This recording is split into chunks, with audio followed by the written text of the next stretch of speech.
that, we got a problem. Exactly, those automated phones. But she got the money back. Nice job. Yeah. Well done with all these. Peter, good to see you. You got it.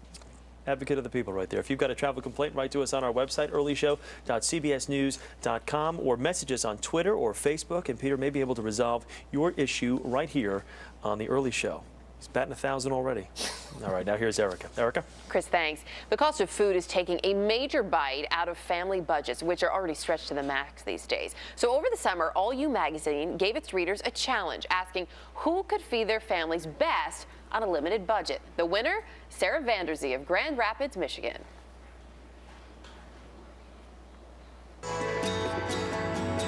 When you watch Sarah Vanderzee in the kitchen today, it's hard to imagine that until recently, this mother of 3 was a stranger to culinary creation. And a year ago, I never cooked or baked at all. And we ate out a lot. Those bad habits were adding up. The calories, the fried chicken, the sugar.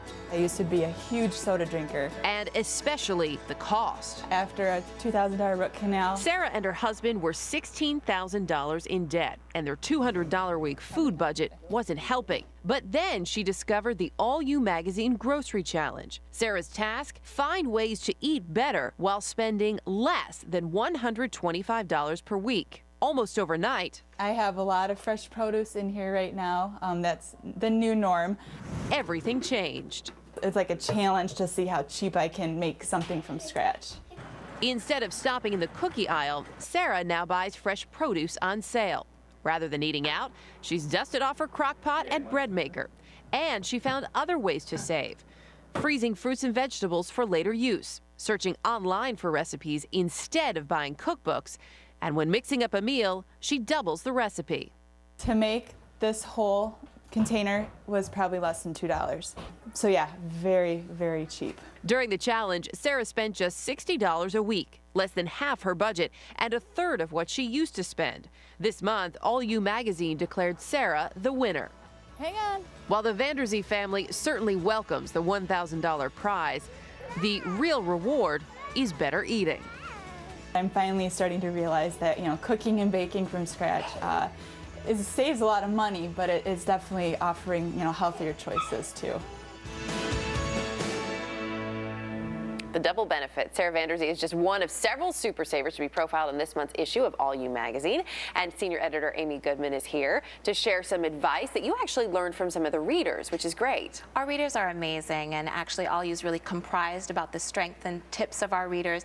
These are really smart, savvy women who are looking for great affordability in life and trying to make those even sometimes month-to-month budgets stretch for their families. This was a great challenge, not just for Sarah, but for everybody who participated. And it's so easy to relate to. My husband and I were just having this conversation. We need to cut down our grocery bill. So we've started doing some things. Some of them, like you have tips from your readers. So we're going to go through. Michelle said she started recording what her family eats in a daily journal. This works for a diet. It works for shopping as well. And you have some great online tools to do that. We do. Parrotbudget.com is one, and bankrate.com is another. What is so great about both of these sites, they're very easy to use, even if you're not a tremendous number cruncher. Parrot Budget, for example, helps you build a plan for expenditures.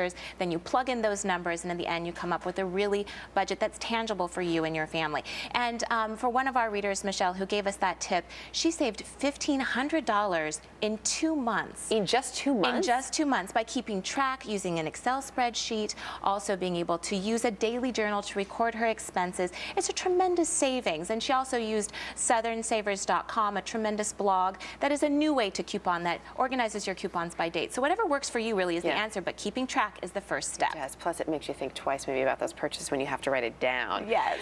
Speaking of keeping track, Kristen has some great advice, which we all hear over the years, but it's really worked here. She looked at using cash. She gets $125 out of the bank in cash each week. That's the money to shop with for the week. Right. And in our challenge, we allotted $25 per person. So she's a family of 5. When you use cash instead of plastic, plastic's not tangible. It's not before you. And she found that her husband was using a lot of money at the convenience store and vending machines, and that money was just completely depleting their budget. So cash, going shopping once a week, sticking to a list. These are all really smart ideas. We had another All You reader who said, make a list, but be really open in the produce department, because that's where you can save a lot on flash sales and special sales to complement with your vegetables and produce. So you have to have a little bit of flexibility there. Michelle, who we heard from initially, but Michelle back with another tip about snacks. And one of the ways she's keeping her preteens happy, she's making snacks at home. So everything we have here, from popcorn to cookies.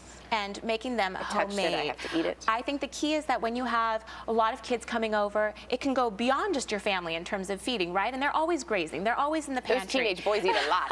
And what they found is that in our effort to save money during our grocery challenge, they were also really eating more healthfully. So instead of having a lot of chips, she would do pretzels and yogurt, buying those in bulk. Her family didn't even notice the difference in their packed lunches, and her husband lost 10 pounds in 1 month on the challenge. There's the added benefit. Another great way to shop, one of your readers, Samantha, wrote in about, is shopping at ethnic or ethnic community stores where you can actually get a great deal on stuff. It's really tremendous. I can tell you that at my Asian market, I bought a head of cauliflower for $1, where at my local grocery store, it was $4. So that going off the beaten path, maybe within your given community, is a great way to have savings. And you might also discover some great new foods as well. I find great spices there at a really reasonable deal. Finally, from Beth, she says that shopping with a friend can really save you a lot of money. And Beth knows what she's talking about, because she's saved $10,000 in 1 year using coupons and store sales. Wow. Finding a buddy within your own neighborhood who has similar tastes in terms of palate, maybe a similar family. They also have kids. You have kids. It's great to do exchanges, to do bartering. She also supplements all of this by gardening